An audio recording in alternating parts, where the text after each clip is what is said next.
A las 11 de la mañana venció el plazo y el rumbo norte seguía limpio. Ningún misil llegó desde la costa iraní, que llevaba meses disparando contra el grupo naval estadounidense. Porque el ataque que Teherán había prometido durante 6 horas ya había ocurrido y ya había sido respondido. Todo empezó a desmoronarse 2 minutos antes, a las 11:02. En el centro de información de combate del Abraham Lincoln, cada operador de radar, cada oficial de armas, cada analista de sonar tenía la mirada clavada en el mismo punto del horizonte. El norte, la costa, la dirección de donde todos esperaban el golpe. Nadie miraba al sur. Y fue exactamente ahí, a 1 milla náutica de distancia del casco del portaaviones, donde un buque de carga llamado Arash abrió fuego con 6 misiles antibuque Nur escondidos en su bodega delantera. Para entender cómo se llegó a ese instante, hay que retroceder 6 horas, hasta las 5 de la madrugada, cuando el cuerpo de la Guardia Revolucionaria Islámica lanzó un ultimátum simultáneo en 3 idiomas a través de los medios estatales. El bloqueo naval estadounidense a los puertos iraníes debía terminar antes de las 11, o Irán actuaría. 6 horas de cuenta regresiva. Washington lo leyó, el Abraham Lincoln lo leyó, y en 14 minutos toda la formación naval estaba en alerta máxima, con cada sensor apuntando hacia el norte, hacia la misma costa de siempre. Pero mientras el mundo entero fijaba los ojos en esa dirección, había un detalle que casi nadie notó. El Arash llevaba 11 días inmóvil en el carril de navegación sur, con bandera panameña, con un manifiesto que declaraba maquinaria agrícola, inspeccionado 2 veces por el propio equipo de la coalición y autorizado a seguir su curso en ambas ocasiones. 11 días quieto, en plena guerra, sin que nadie volviera a mirarlo. Nadie, excepto una oficial. La teniente comandante Amanda Cross llevaba 3 días observando ese buque por su cuenta, sin que nadie se lo hubiera pedido. Todo comenzó cuando, revisando documentos de rutina, encontró algo que no lograba explicarse. El registro panameño del Arash se había tramitado exactamente el mismo día en que la Guardia Revolucionaria redactaba el ultimátum en Teherán. No un día antes, no una semana antes, el mismo día. Presentó su primer informe esa mañana a las 9:14. La respuesta fue automática. Actividad comercial marítima de rutina, sin necesidad de acción adicional. Ella no se conformó.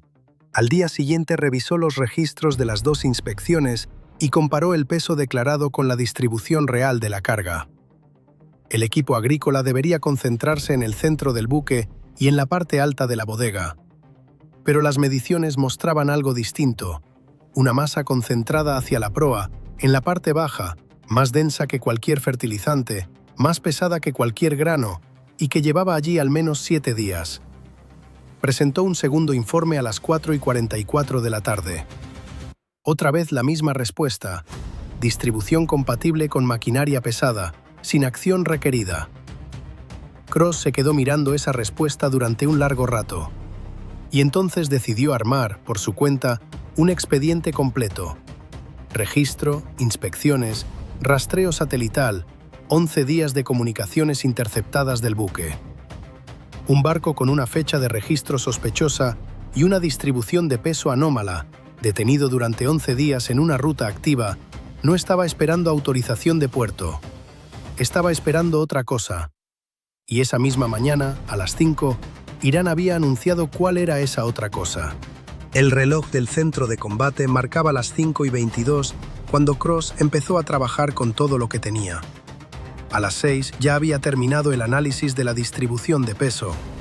El perfil de densidad de la bodega delantera coincidía con un sistema de armas oculto, no con carga agrícola.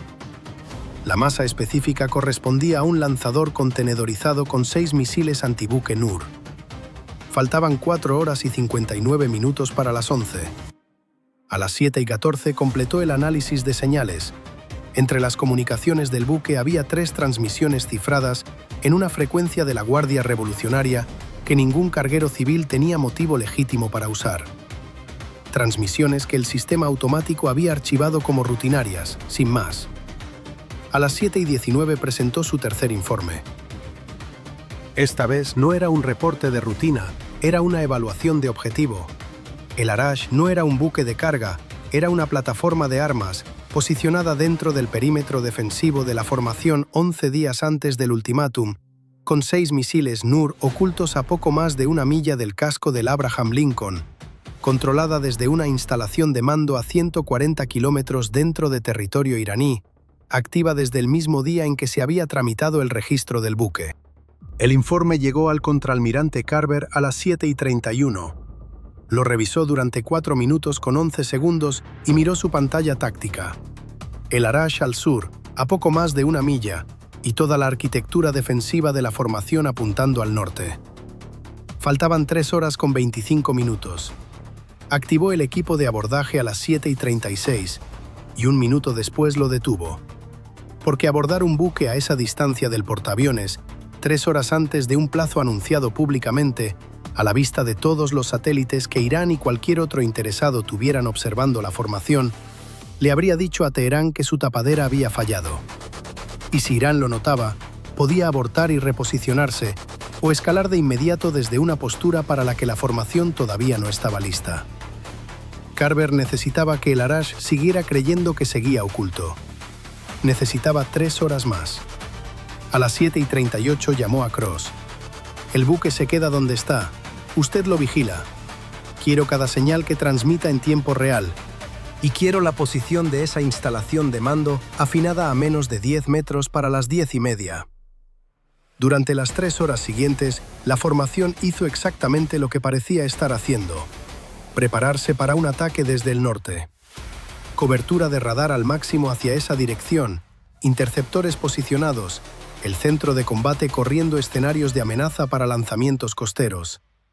Todo real, todo necesario, y todo exactamente lo que Irán necesitaba ver para seguir creyendo que el Arash pasaba inadvertido. A las 10:30, Cross transmitió la posición de la instalación de mando, con una precisión de 8 metros, producto de 11 días de recolección pasiva de señales condensados en una sola coordenada. Faltaban 15 minutos. En la pantalla táctica convivían 2 escenas.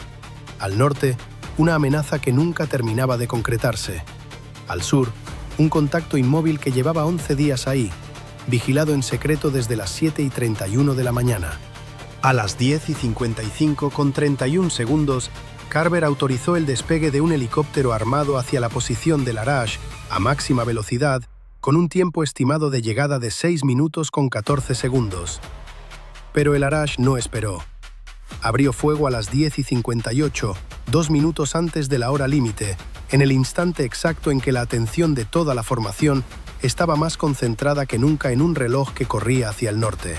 6 misiles NOR salieron de la bodega delantera de un buque que el propio equipo de inspección había autorizado 2 veces, desde un punto tan cercano que quedaba dentro del rango mínimo de intercepción de casi todos los sistemas del portaaviones. Solo el cañón de defensa cercana pudo reaccionar. Adquirió el primer contacto en apenas 1 segundo y fracción, disparó, lo destruyó, recicló, adquirió el segundo, lo destruyó. Al tercer misil, la solución de tiro seguía siendo limpia, pero el proyectil ejecutó una corrección final de rumbo a corta distancia y a las 10 horas, 58 minutos y 17 segundos, impactó el casco del Abraham Lincoln por encima de la línea de flotación. La ojiva detonó contra el blindaje exterior y el efecto se propagó hacia el interior, provocando un incendio en la segunda cubierta y dejando 11 tripulantes heridos. El barco se estremeció, pero el cañón ya estaba sobre el cuarto contacto. Lo destruyó. Sobre el quinto. Lo destruyó. 2 segundos después del primer impacto, un fragmento de la explosión anterior alcanzó el radar del propio cañón justo cuando se recuperaba para apuntar al sexto misil. El radar quedó ciego durante poco más de 3 segundos, un lapso que a esa distancia, contra un misil rasante, no da margen de reacción. El sexto NOR impactó por debajo de la línea de flotación 5 segundos más tarde. La detonación no logró perforar del todo el casco, pero sí abrió una brecha que empezó a dejar entrar agua en el compartimento de proa. Los equipos de control de daños actuaron antes de que terminara de asentarse el impacto anterior y lograron contener la inundación en menos de 12 minutos. 2 impactos, incendio en una cubierta, agua controlada en la otra, 17 heridos en total, 3 de gravedad.